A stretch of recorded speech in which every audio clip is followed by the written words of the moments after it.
Whenever we finish a project, we do a lot of soul searching. A lot of reference got kicked around. The Seven Samurai, the Magnificent Seven. We talked very early on about showing off a more human approach to Spartans. We definitely focused on trying to go back to sort of the core of what made Halo CE, the Combat Evolved, the sort of phenomenon that it is. I remember my first time playing Halo, and I was in that first level, and after winding through these technical corridors, fighting aliens, and then I step out into this world, and it just opens up in front of me, and it's beautiful and alien and huge. That was a sort of seminal moment for me, and I think that's part of what we want to capture in Reach.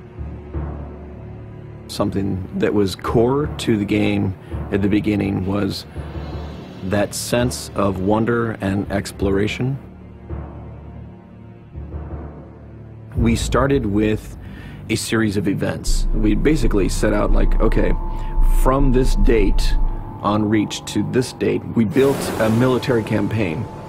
We all had a desire to really flesh out the backstory of what happened prior to Master Chief and Cortana even entering the picture. We knew there were other Spartans, and it just seemed like such a rich area to tell a character-driven story with new characters.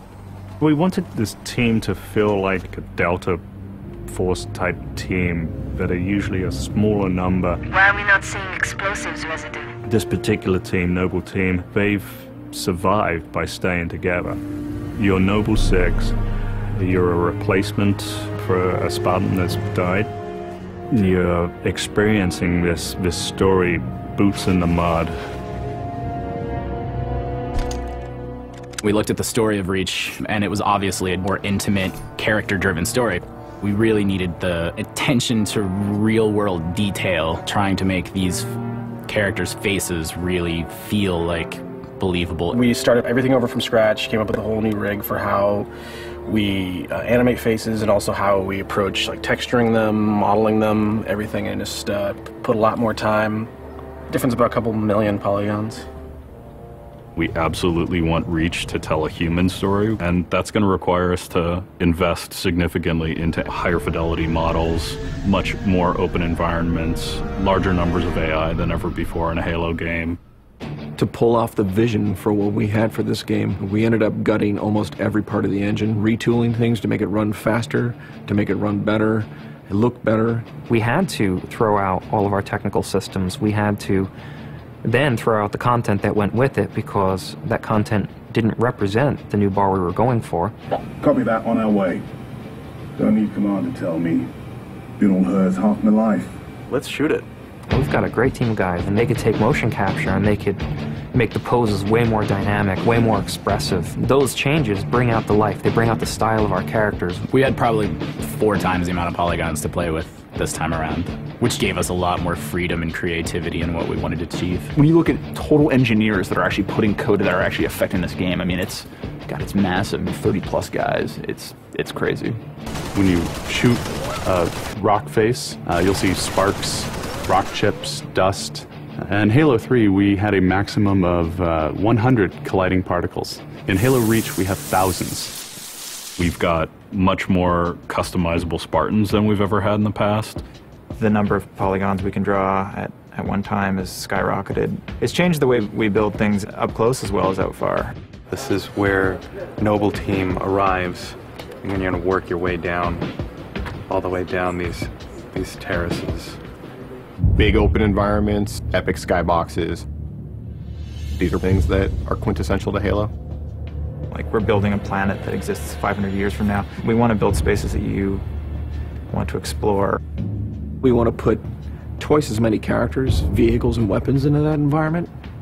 That's going to require massive improvements to the way we handle our artificial intelligence in the game. We now can put so many AI in an encounter that you can put 4 Spartans, the player, 8 Marines against 30-ish Covenant, and that's an actual serious challenge. Bringing the elites back was something that was really a true joy for us because they're such an awesome character to fight.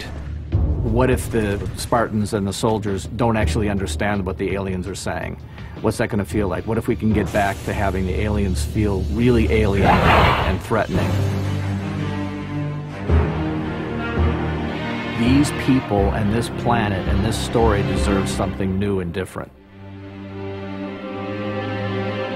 Just a different underlying sense of tragedy, heroism.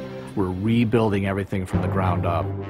You have to walk this very fine balance. We want to add new things, but we don't want to rough up anybody's baby. I mean, that's the whole thing about the crazy sausage that is Bungie's Halo Reach ODST universe, is that we've sort of developed this gameplay that every person sort of has the different things about it that they like, and I still think that we still struggle to figure out exactly what, you know, like what can we add or remove without pissing off certain people in the population. We looked at the Halo 3 assault rifle, and it really does feel kind of dated. It fit the tech then, but now we have all of these new polygons to play with. We went to a lot of trouble to sort of ground the weapons and the vehicles more in this sort of more real, more gritty world. We refined a lot of the weapons to push them into their particular role, and that role is defined a lot by range and the range of combat that you're going to play. For instance, the DMR, which is a sort of medium to long range suppression marksman rifle. It's going to be a sandbox game. It's not going to be a carefully scripted game where every movement of the AI is controlled by a mission designer. It's much broader than that. It allows the player to deal with encounters in their own specific way. There's definitely going to be offhand grenade throwing. There's definitely going to be vehicles. There's definitely going to be a large number of weapons that are incredibly powerful, incredibly accurate, that allow the player to feel like a badass. Now, if you melee him in the back of the head, like you really mean it, you're holding down on the button, you will launch into this more elaborate animation sequence. It's going to be a very different campaign experience for people overall. We're doing stuff in the campaign that people absolutely won't expect from a Halo game. Bigger battles, brand new cast of characters. An incredibly ambitious game. Every neuron in my head is firing with just reach, reach, reach. We knew from the beginning what the end was going to be. This is the definitive Halo made by the people who created Halo.